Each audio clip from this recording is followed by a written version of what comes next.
esta enfermedad sigue siendo una enfermedad que es la tercera causa de muerte por infección en el mundo, sobre todo en aquellos países en desarrollo, porque en los países desarrollados la tuberculosis es bastante rara.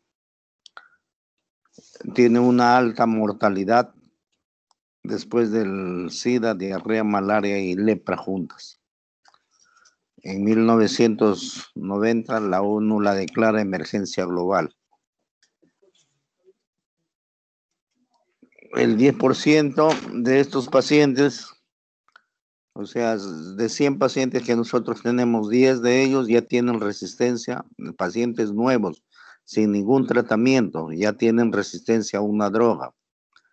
Y la multiresistencia, o sea, cuando los pacientes tienen ya multiresistencia a varias drogas, se presenta en el 0.2% en pacientes nuevos y 4.4% en pacientes ya tratados.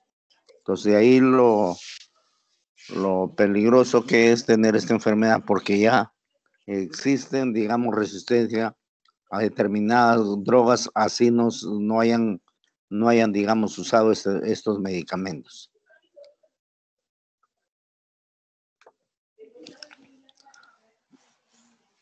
Entonces, es importante el estudio de esta enfermedad porque es una enfermedad infectocontagiosa de alta incidencia.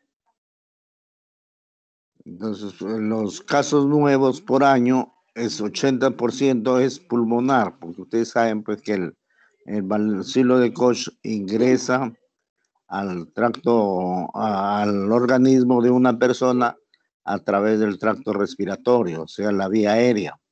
Es la manera de ingresar. En muchos casos,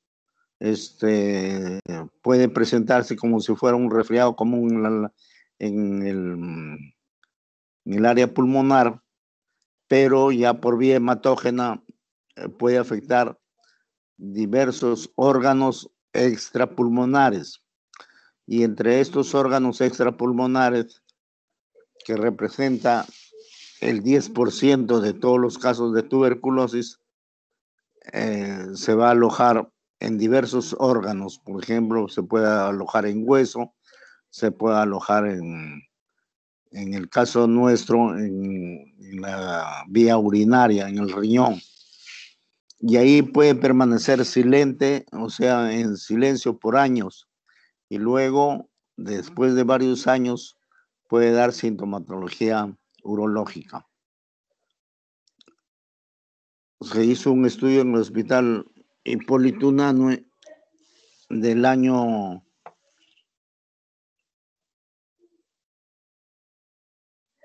y se encontró de 24.032 pacientes, 500 casos, que representa el 2.2% de los, el 2.2%. Siempre la tuberculosis urogenital es secundaria a la tuberculosis pulmonar, porque ya saben ustedes la forma de ingreso del bacilo de Koch al organismo de la persona enferma, que es a través de la vía respiratoria. La vía de llegada es hematógena, o sea, por vía hematógena, y va a producir lesiones en la corteza renal. Estas lesiones pequeñas que producen la corteza renal van a alojar a los gérmenes en los glomérulos e inicia lesiones que permanecen silentes por años o da las siguientes lesiones renales. Entonces, va a haber lesiones pequeñas que se van confluyendo hasta formar grandes cavidades que se llaman estas cavidades.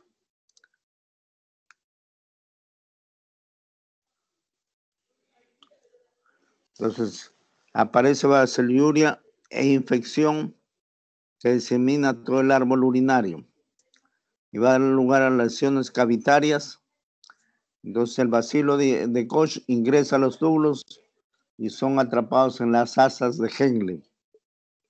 Forman pequeñas cavernas que confluyen y estas pequeñas cavernas se van a unir entre sí y van a formar grandes cavidades.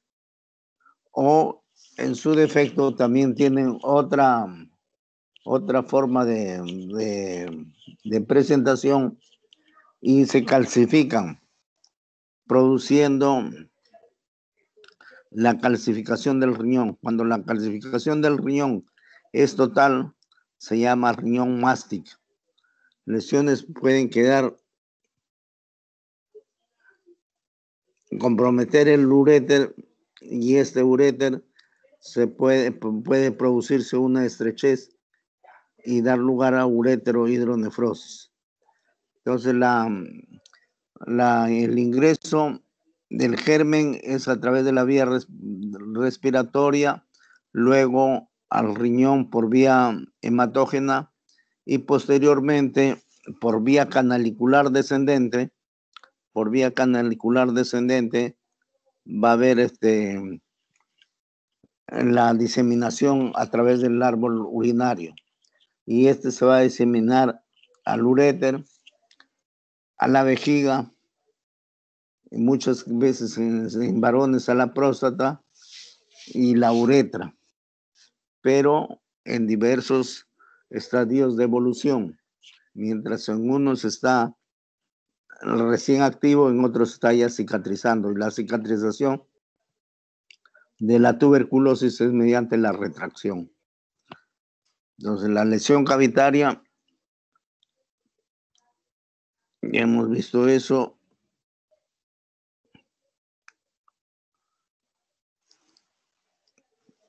Hay que tener en cuenta que nosotros podemos hacer el diagnóstico de tuberculosis examinando el epidídimo, que es la única parte del organismo en la cual se puede evidenciar la tuberculosis. Tuberculosis del epidídimo, si existe TBC renal, o sea, cuando existe tuberculosis en el epidídimo, quiere decir que ha habido o hay un proceso de tuberculosis a nivel del riñón.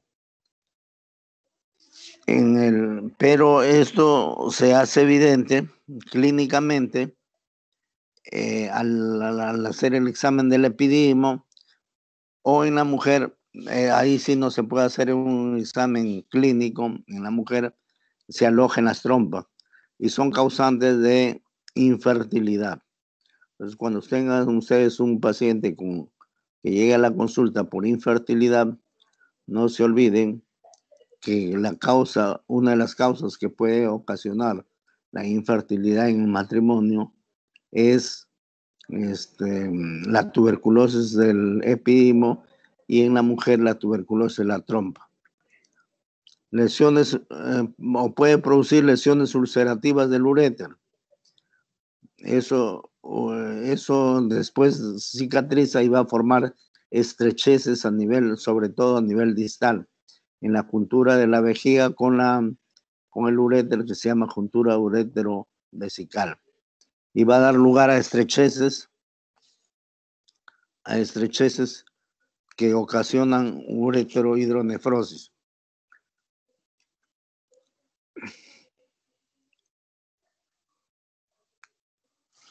En la vejiga va a producir lesiones granulomatosas miliares y alrededor de los meatos y trígonos causan disuria, o sea, se dice que la tuberculosis comienza en el riñón, pero se manifiesta en la vejiga. Quiere decir que cuando ya el bacilo de Koch ha infectado todo el árbol urinario, recién da síntomas cuando aparecen las lesiones a nivel del trígono, y eso va a dar lugar a la disuria. O sea que los pacientes consultan por disuria cuando ya prácticamente todo su sistema urinario está comprometido o está infectado. Entonces, en los meatos ureterales nosotros podemos hacer el diagnóstico mediante la citoscopía. Entonces, porque estos meatos se ulceran, se estenosan, se retraen o se dilatan, dando lugar a, a una situación que se conoce con el nombre meatos en hoyo de gol. Y los meatos en hoyo de gol, nosotros podemos observarlo a través de la citoscopía. O puede producir lesiones vesicales muy extensas, que como les decía, la curación de la tuberculosis es por vía, es mediante la cicatrización. Por lo tanto, al haber cicatrización en la vejiga, si las lesiones son muy extensas, va a dar lugar a una vejiga pequeña, en la cual los pacientes van a estar que solamente puede alojar 30 o 40 centímetros cúbicos de orina, cuando lo normal es 300 o 350 centímetros. Entonces la paciente o el paciente, cuando tiene lesiones a nivel de la vejiga, que ocasiona la retracción de la vejiga y la cicatrización y la retracción, esta vejiga disminuye su capacidad y por lo tanto el paciente va a estar orinando cada 30 o 40 minutos. Entonces, otro concepto que hay que tener en cuenta es que no se necesita tener una tuberculosis aparatosa, o sea, una tuberculosis pulmonar aparatosa, que muchas veces pasa como si fuera un resfriado, y luego tener las lesiones a nivel del tracto urinario. Entonces, ¿cómo hacemos nosotros el diagnóstico? El diagnóstico se hace mediante la clínica, el laboratorio, radiológico, inmunológico, histológico y endoscópico. El endoscópico, también fotos de contaminación y criterio del especialista. Así es como se hace el diagnóstico de esta enfermedad. Pero por el endoscópico nosotros podemos hacer el diagnóstico y mediante la clínica también podemos hacer, sobre todo en varones, si es que nosotros examinamos el epididio. El 75% de los pacientes que tienen tuberculosis urogenital están entre la tercera y quinta década de la vida. El sexo masculino aquí es más, es mayor de 2 a 1 con respecto al sexo femenino. Pero hay que tener en cuenta el periodo de latencia. Entonces, ¿qué cosa quiere decir periodo de latencia? Que el germen ingresó y después de 10 a 40 años de su periodo de latencia se van a presentar los síntomas de la tuberculosis. Pero en muchos casos son hallazgos. El paciente puede venir por una hematuria sin otro síntoma y entonces nosotros comenzamos a hacerle sus exámenes y no encontramos ninguna causa que ocasione la hematuria. Entonces, como último recurso o como uno de los recursos que tenemos que tener en cuenta es que la tuberculosis puede producir también hematuria y como único síntoma. Entonces el paciente se puede presentar el periodo de latencia de 10 a 40 años, o sea, el paciente pudo tener tuberculosis a los 10 años o 20 años y tener tuberculosis urogenital a los 40 o 50 años. El 20% es asintomático, o sea que por otra causa llega el paciente a la consulta y después de haber realizado todos los análisis que se necesitan para hacer el diagnóstico de la hematuria, se encuentra que estos pacientes, hasta en un 20%, se pueden presentar pacientes con tuberculosis, siendo esta tuberculosis asintomática el diagnóstico. Entonces, hay que tener en cuenta que la forma habitual de presentación es la cistitis crónica de entrada o cistitis crónica primitiva. Entonces, la cistitis de evolución solapada insidiosa a predominio polaquiúrico con orina piúrica y urocultivo estéril. Entonces, esta es la famosa triada de Colombino, en la cual hay pus en la orina, pero el pH no varía, o sea, sigue siendo ácido y el urocultivo negativo. Esa es la triada de Colombino. Orina ácida, piura, pus y orina estéril. Entonces eso hay que tener en cuenta cuando uno encuentra a un paciente que está sospechando de tuberculosis, la triada de Colombino. Pero el 20% de estos pacientes que tienen la triada de Colombino puede tener una reinfección o se puede sobreinfectar con Escherichia coli, el 20% de estos pacientes. Otras manifestaciones clínicas son hematuria total intermitente. O sea, un 10% de los pacientes pueden presentar hematuria total.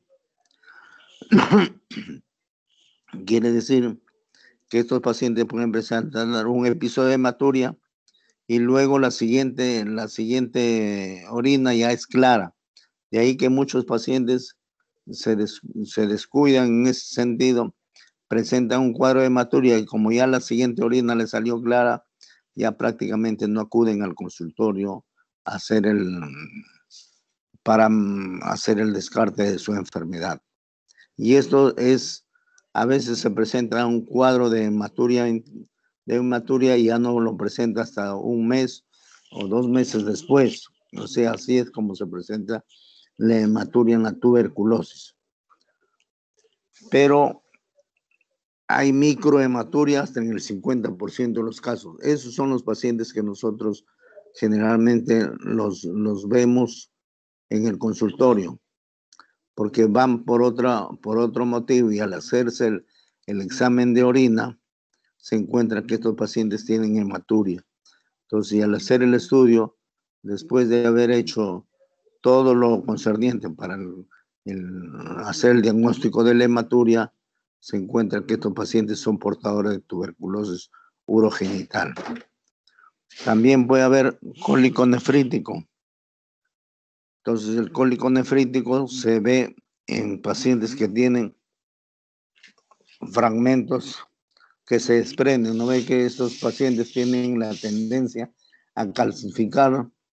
Entonces se desprende un fragmento calcificado, o también cuando hay sangrado, los coágulos pueden taponar el uréter y producir el famoso cólico nefrítico.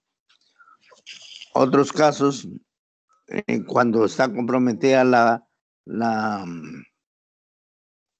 próstata, puede dar hematoespermia, o sea, los pacientes llegan a la consulta porque están presentando eyaculado con sangre.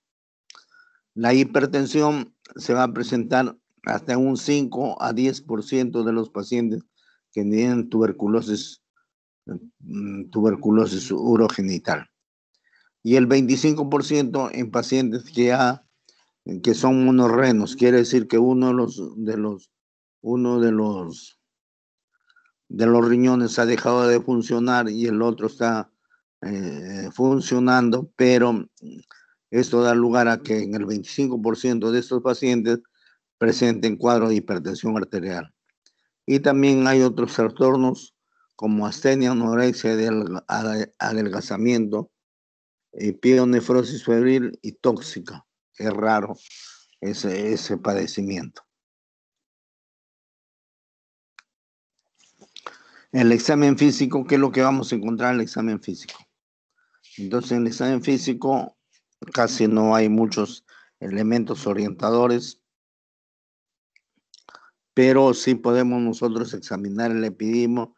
En los varones podemos examinar el epidimo y vamos a encontrar un módulo epidimario caudal, frío e indoloro y único. Entonces, cuando nosotros estamos sospechando de tuberculosis urogenital, tenemos que en un varón examinar el epididio.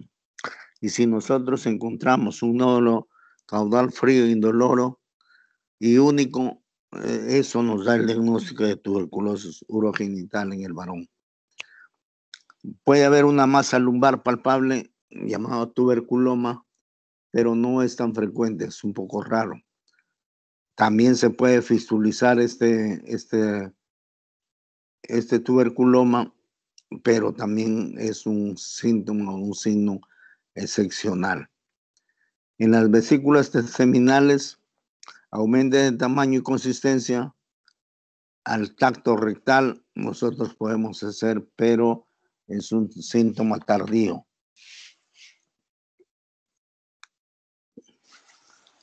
Entonces, como en tuberculosis urinaria se plantea en presencia de, cuando nosotros pensamos en tuberculosis urogenital, cuando tenemos una cistitis crónica y después de haber hecho todos los estudios pertinentes, encontramos que no hay una causa aparente.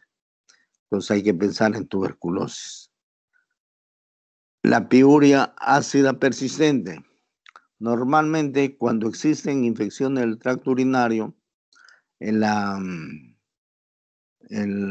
pH de la orina aumenta, o sea, tiende a la neutralidad o a hacer una orina alcalina. Entonces, de mayor de 7, cuando hay una infección. Pero cuando hay tuberculosis se mantiene en 5, o sea, no varía el pH. Entonces, por eso se dice piuria ácida persistente a pesar de haber un cuadro infeccioso. Pero en este caso, por tuberculosis, no varía el pH de la orina. Si fuera por gérmenes comunes, sí varía y tiende incluso a la alcalinidad. Hay hematuria o hematopiuria y una epididimitis caudal fría. Como ya le hemos dicho, el epididimo se va a encontrar indoloro y un nódulo frío, sin dolor.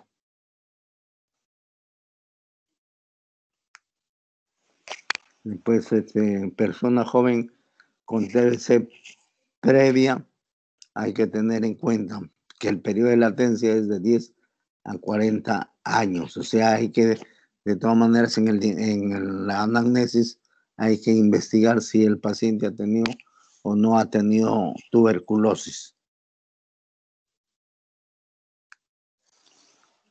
Laboratorio, el BK directo es bastante, se puede hacer un BK directo, pero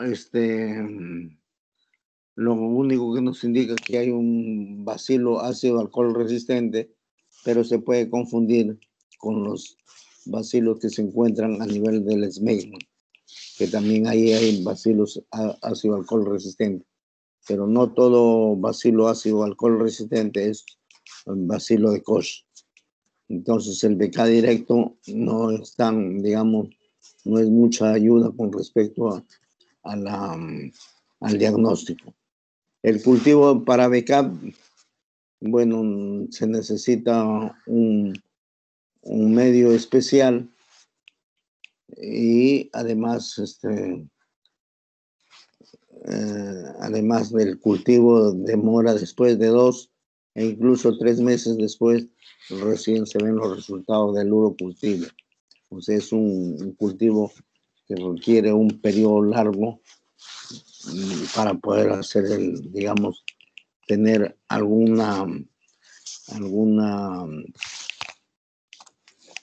para tener alguna seña de este cultivo, si es tuberculosis o no. Detección de anticuerpos específicos también se puede hacer, pero casi no ayuda mucho con respecto al diagnóstico de tuberculosis urogenital. Entonces, enzima de adenina diaminasa, el PAN positivo, y las proteínas mayor de más de 3 gramos en orina de 24 horas. El recuento de células mononucleares también, pero las proteínas más de 3 gramos en orina en 24 horas, también hay que hacer una dosaje de proteínas a nivel de sangre, y vamos a ver que existen una hipoproteinemia y proteinuria. Pero al tener el paciente hipoproteinemia y proteinuria, ya entramos en una enfermedad que se llama síndrome que se llama síndrome nefrótico, en la cual hay hipoproteinemia y proteinuria. O sea, cuando ya es más de 3 gramos, ya esto se va a traducir en un edema, que muchas veces es un edema generalizado, incluso con la sangre. La urografía excretora sigue siendo un examen importantísimo en el diagnóstico de tuberculosis urogenital. Entonces, ¿por qué se hace la urografía excretora? Porque es un examen morfológico funcional del aparato urinario. También la urografía excretora nos va a hacer el diagnóstico de secuelas post-tratamiento o segunda enfermedad. Entonces eso hay que tener en cuenta cuando nosotros... Se dice que el 95% de los pacientes que tienen tuberculosis urogenital tendrán alguna alteración a la urografía excretora. O sea, de ahí que es importante hacer este examen de la urografía excretora, porque como ustedes ven, el 95% de estos pacientes con tuberculosis urogenital tienen alteración a nivel de la urografía excretora. ¿Qué cosa vamos a encontrar nosotros en la urografía excretora?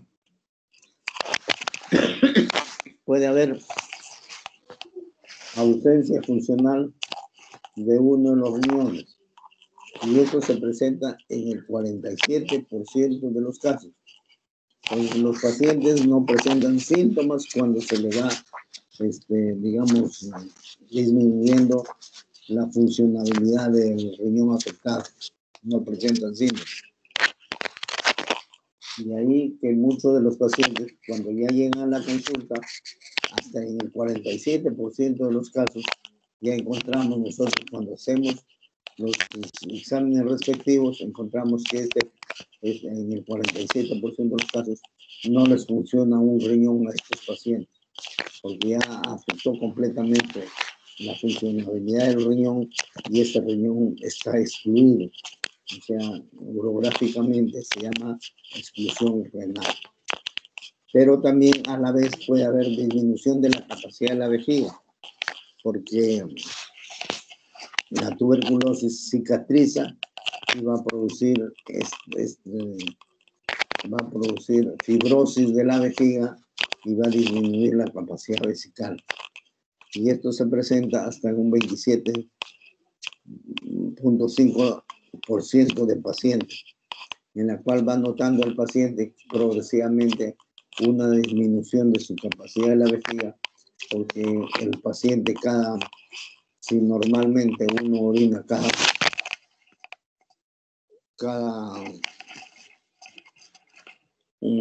cada 5 o 6 horas, estos pacientes pueden orinar cada 30 o 40 minutos de acuerdo a su capacidad vesical. Entonces, va a haber también calcificaciones finas cuando uno toma una placa de abdomen y ve la silueta renal. Van a haber unas calcificaciones densas en la periferia, o puede haber litiasis. El porcentaje de este padecimiento no se conoce. En la urografía excretora vamos a ver una serie de lesiones a nivel de la urografía excretora. Y así tenemos que en la primera placa, donde están las flechitas, van a ver unas lesiones iniciales cuyo signo radiológico se llama lesiones en mordedura de ratón. O también puede haber estrechez del infundíbulo, o sea, la comunicación entre los cálices hacia la pelvis, a la pelvis renal, a eso se llama infundíbulo, y ahí en la foto del centro, donde hay una flechita, ahí hay una estrechez y una dilatación del grupo caliciliar superior. Y en la placa de la izquierda, ahí encontramos que hay una gran cavidad que se está llenando con la sustancia de contraste.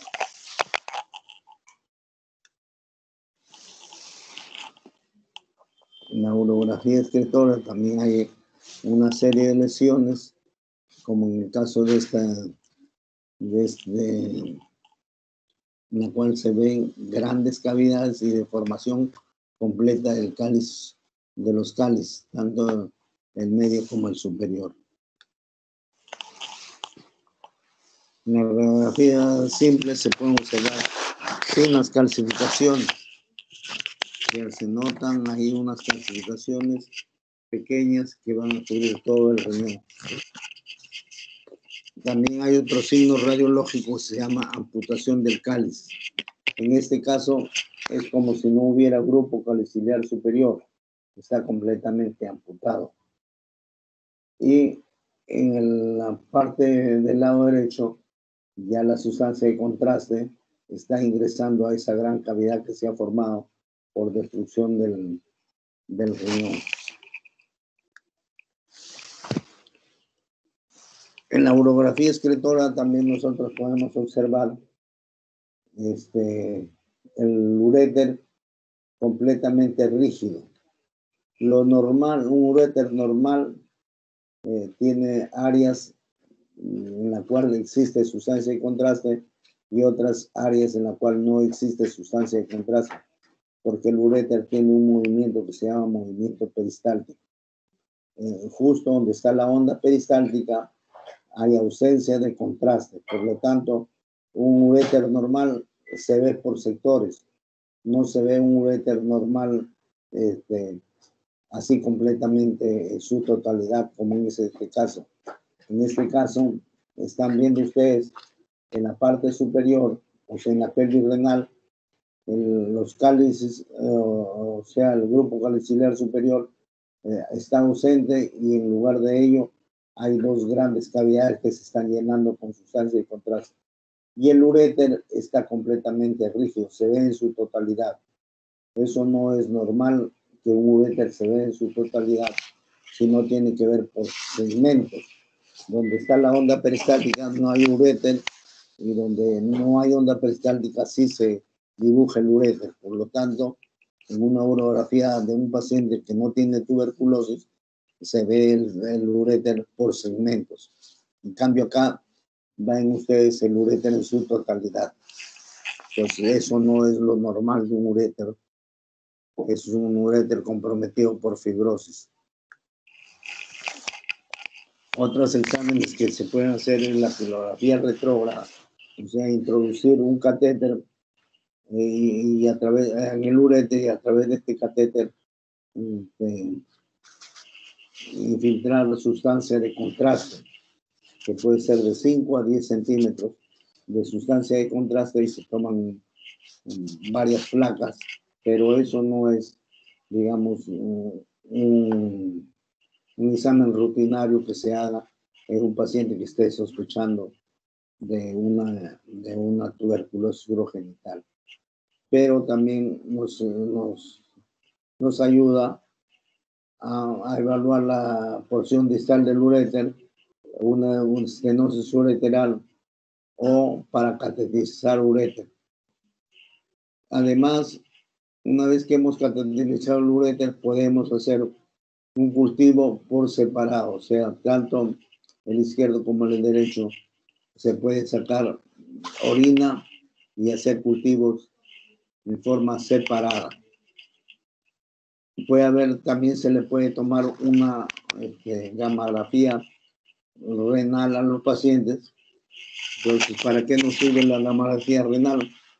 Para ver cuánto de funcionabilidad por separado tienen estos riñones. Cuando ya se llega a menos del 20% de funcionabilidad en el riñón, eso se llama ya exclusión renal y por lo tanto tiene que hacerse una nefrectomía, porque si no estos riñones sirven de foco para seguir infectando el tracto urinario. La citoscopía, ahí sí, a través de la citoscopía nosotros podemos hacer el diagnóstico de tuberculosis. Entonces, ¿qué vamos a encontrar en la citoscopía? Vamos a encontrar una mucosa eritematosa, vamos a encontrar ulceraciones, vejiga de poca capacidad, o sea, hay una microvejiga. Los meatos en hoyo de Wolf, eso sí nosotros lo hacemos a través del citoscopio, vamos a observar estos meatos que son característicos de la tuberculosis urogenital, en la cual vamos a encontrar retracción del meato y el uréter completamente, el meato ureteral completamente dilatado y que no se contrae. Normalmente el meato ureteral, una vez que salió la orina, se cierra, se abre solamente para expulsar la orina y luego se cierra. Pero cuando hay tuberculosis urogenital, este meato ureteral permanece completamente abierto. No tiene ese movimiento que tiene normalmente el meato ureteral.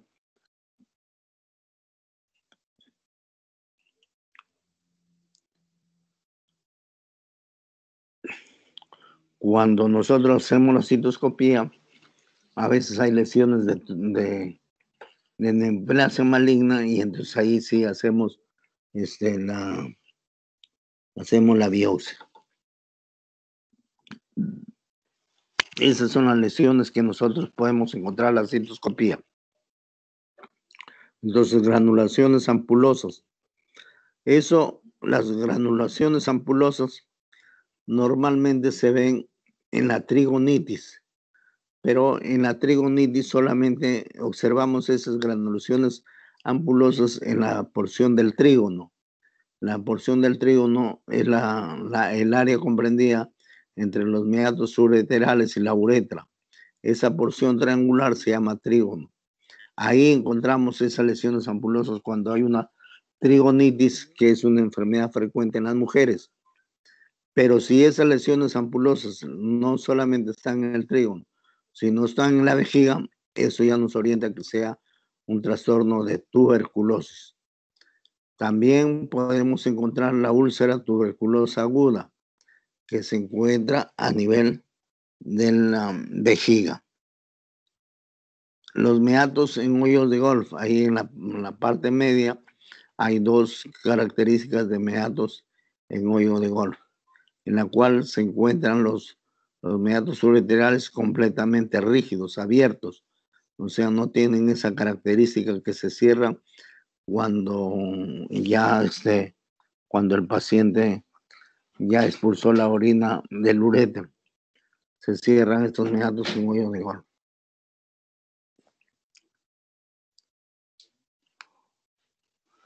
La ecografía también es nos puede dar lugar, nos puede estudiar sobre todo la cola y el epidimo, en la cual vamos a encontrar unas lesiones a nivel del epidimo que confirmaría el diagnóstico de tuberculosis urogenital. La resonancia magnética, las vesículas seminales, pero este trastorno es mucho más tardío. Cuando nosotros estamos pensando en tuberculosis urogenital, tenemos que hacer el diagnóstico diferencial de esta enfermedad. Y así tenemos que cistitis crónica recurrente, tumoraciones, la cistitis crónica recurrente, pero aquí hay las pacientes, generalmente es la cistitis crónica recurrente más frecuente en mujeres que en varones. Entonces ahí vamos a encontrar la diferencia, la hace el urocultivo. y no va a haber la triada de Colombino. O sea, cuando hay infección por gérmenes comunes, el pH de la orina tiende a la alcalinidad, no puede ser alcalino incluso. Y tumoraciones o pielonefritis, bueno, la pielonefritis tiene otras características en la cual hay una proteinuria, porque hay compromiso en la membrana basal, y puede haber incluso hematuria microscópica. Las tumoraciones, ahí sí nos podemos confundir con un tumor renal, pero los tumores renales tienen otras características, no hay destrucción del parénquima renal, ni hay no hay estrecheces del uréter. La glomerulonefritis también es una enfermedad, pero generalmente las glomerulonefritis son trastornos agudos, no crónicos. La cistitis intersticial nos podemos confundir por la polaquiuria, porque también la cistitis intersticial, la paciente orina varias veces en el día, pero lo que la paciente generalmente se presenta en la polaquiuria porque la paciente siente dolor cuando la vejiga se está llenando.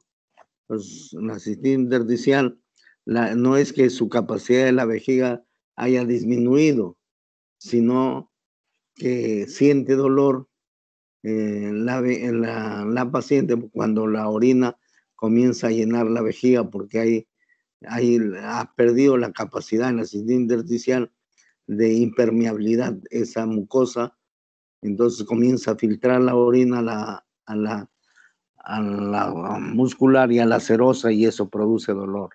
Entonces la paciente se siente aliviada cada vez que va al baño a orinar. Cuando ya no tiene orina en la vejiga, ahí recién siente la calma del dolor a nivel de la vejiga. Hidronefrosis congénita. Generalmente la hidronefrosis congénita es proximal, es en la juntura urétero-piélica. O sea, cuando entre el uréter y la vejiga, entre la uréter y la pelvis renal, ahí se da generalmente la hidronefrosis congénita, no es distal como la tuberculosis. Y alteraciones quísticas renales, es diferente un quiste que una lesión cavitaria por tuberculosis. Los quistes no se llenan, generalmente son por fuera del parénquima renal, se presentan los quistes completamente redondeados y no se llenan de sustancia de contraste. En cambio, las lesiones cavitarias sí se llenan de sustancia de contraste.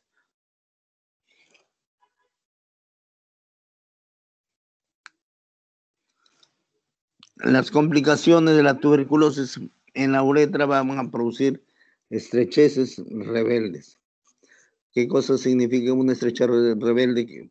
Lo normal es que cuando los pacientes llegan por estenosis a la consulta, generalmente son únicas las estrecheces de la uretra y uno coge un dilatador, o sea, un aparatito de acero que se llama calibrador y puede franquear esa estrechez porque no es tan firme. En cambio, en las estrecheces por tuberculosis no son estrecheces únicas, sino son estrecheces múltiples, de 2 a más. Entonces hay estrecheces que cuando uno quiere hacer la calibración es imposible hacer porque es completamente fibrosa. Ahora también en las vesículas seminales en la próstata, ¿qué vamos a encontrar? Abscesos que deben ser operados y drenados y es causante de infertilidad. Entonces, cuando la tuberculosis compromete el epidimo, puede dar lugar a una infertilidad.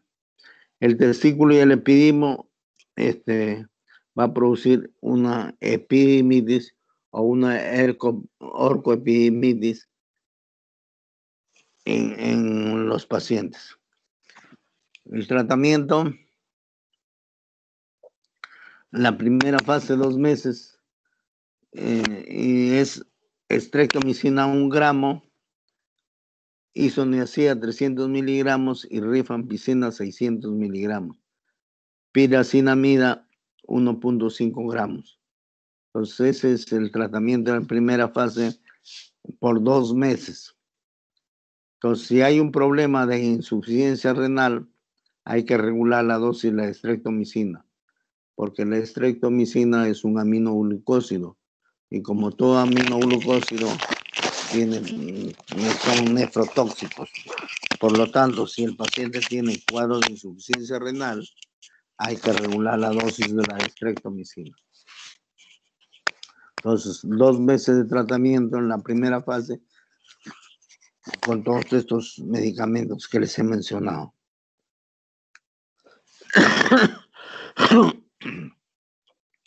La segunda fase, el tratamiento médico generalmente en tuberculosis extrapulmonar son de 10 meses. En cambio, la tuberculosis pulmonar generalmente son de 6 a 8 meses de tratamiento. Pero en la tuberculosis extrapulmonar y en este caso tuberculosis genitourinaria, el tratamiento tiene que ser mínimo 10 meses. Ya en la primera fase ya le hemos mencionado cuáles son los medicamentos que se usan, y en la segunda fase son 8 meses. Ya hay 2 formas de dar el tratamiento. Supervisado quiere decir que el paciente va al centro de salud y se le da el tratamiento, pero el tratamiento tiene que ser justo en presencia del personal del centro de salud. Entonces, ahí se le pone estreptomicina 1 gramo y se le da isoniazida 800 miligramos. Eso es 2 veces por semana. Y el otro administrado es diario y se le da isoniazida 300 miligramos todos los días y etambutol 1200 miligramos diarios. Eso hay que tener en cuenta se hace una evaluación del paciente y se determina si este paciente es responsable o no es responsable, porque muchos pacientes, cuando se les da el tratamiento, lo que hacen es tratar de vender esas pastillas porque muchos de ellos son alcohólicos. Entonces venden sus medicamentos y comienzan el dinero que recaudan lo utilizan para comprar alcohol. Entonces en esos pacientes tiene que ser supervisado. En el centro de salud se le da y se le hace que tome en presencia del personal que le está dando el tratamiento. En algunos casos, cuando es un proceso agudo, se puede dar corticoide, pero el corticoide se da se da la dosis normal, pero en periodos bastante cortos, porque ustedes ya saben cuáles son los efectos colaterales de los corticoides. En pacientes gestantes es preferible que se termine la gestación para recién comenzar a darle tratamiento antituberculoso. En pacientes con insuficiencia renal, lo que se tiene que hacer es hay que dar tratamiento regulando la dosis, sobre todo de la estreptomicina. Entonces, las drogas antituberculosas tenemos de la primera línea, o sea, lo primero que se utiliza en estos pacientes es la isoniazida, la rifampicina, la piracinamida y el etambutol. Pero también hay otras drogas que podemos utilizar nosotros y cuya acción es intracelular.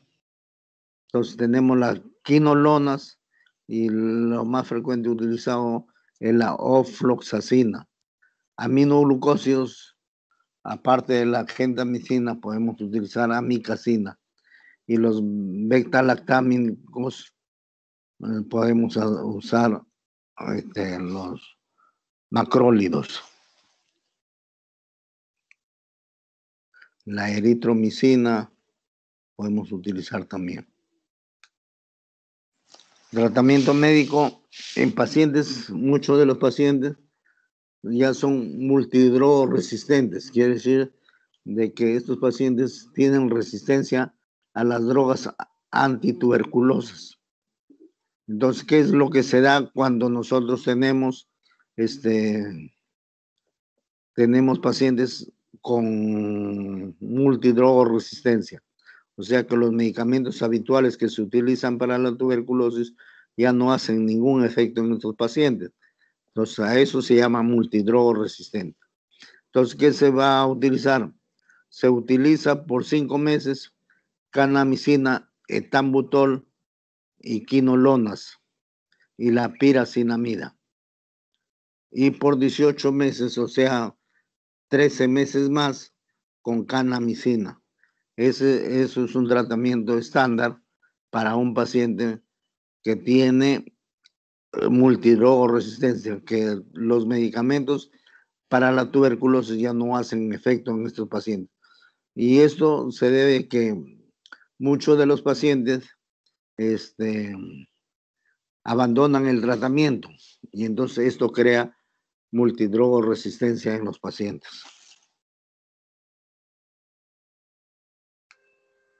El tratamiento quirúrgico está reservado para aquellos pacientes que tienen algún tipo de lesiones y nosotros tenemos que conservar la funcionalidad de los órganos.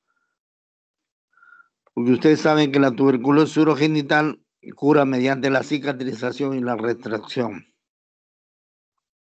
Entonces, pero los procedimientos quirúrgicos se deben realizar después de darle tratamiento por 2 meses.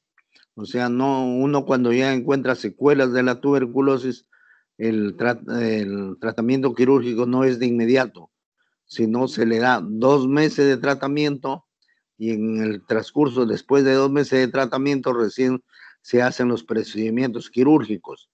Y entonces el procedimiento quirúrgico se hace con la finalidad de conservar los órganos y preservar la función adecuada de los mismos.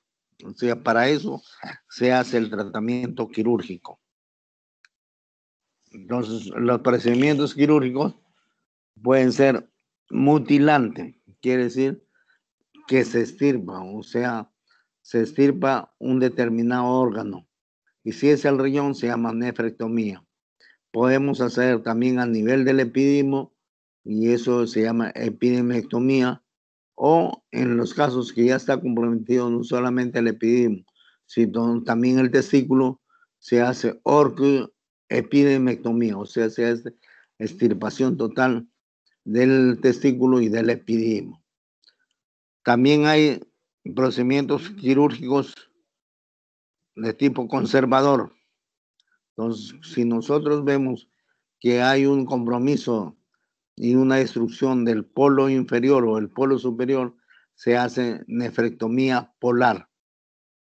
Entonces se saca el polo tanto si está comprometido el polo superior o está comprometido el polo inferior, se hace nefrectomía polar. La derivativa quiere decir que ya el uréter, sobre todo el uréter, está completamente comprometido, está completamente estenósico, hay una estenosis. Entonces se hace ureterostomía. ¿Qué significa ureterostomía?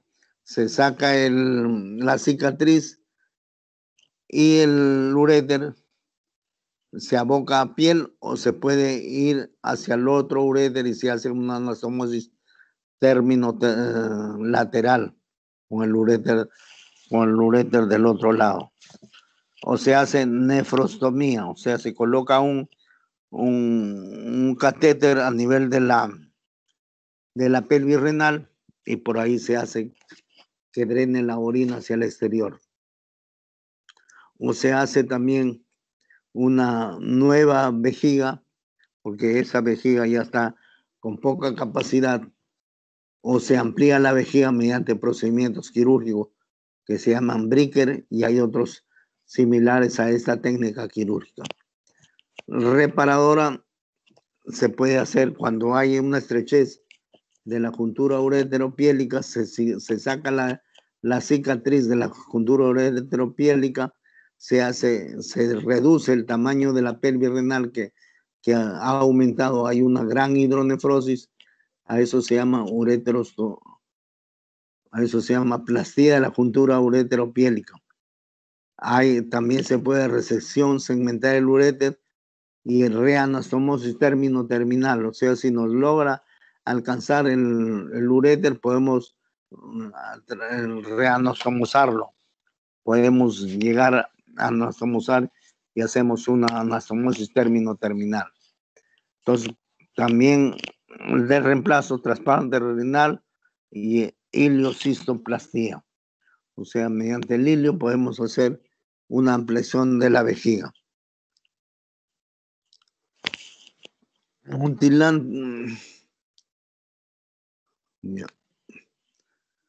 Eso es con respecto a la tuberculosis urogenital. Muy bien, ¿alguna pregunta? Sí, doctor, disculpe, el tratamiento médico usted mencionó que era piracinamida, isoniazida, rifampicina y streptomicina. Yo normalmente, bueno, recordaba por las clases que era ¿cómo se llama?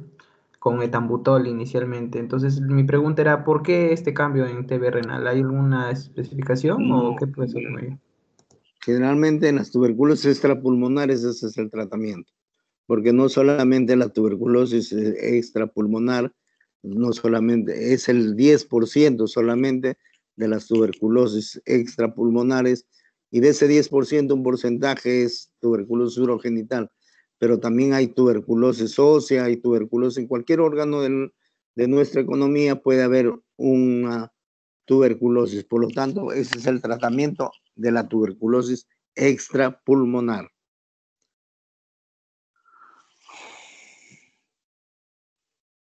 Muy bien, ¿alguna otra pregunta? Si no hay otra pregunta, hemos concluido la clase de hoy. Doctor, Sí. sí, doctor, dentro de los exámenes que usted mencionó, estaba dentro de ahí la PCR para poder hacer diagnóstico. Dentro de todos ellos, ¿cuál es el más indicado? Porque dijo que, por ejemplo, lo del bacilo, el BK, eso no era específico, ¿no? Pero ¿cuál es el que más se utiliza o más se utiliza lo que es la urografía excretora? Bueno, ya ustedes han visto que en la urografía excretora es el examen ideal para el diagnóstico de la tuberculosis, porque el 95% de los pacientes que tienen tuberculosis urogenital, el 95% de ellos tienen alguna lesión a nivel del tracto urinario, o sea que la urografía excretora sigue siendo el examen ideal para complementar el diagnóstico de una tuberculosis urogenital. Bueno, si ya no hay preguntas, nos estamos viendo en otra oportunidad. Bueno, hasta luego, jóvenes. Gracias. Gracias, doctor. Gracias, doctor.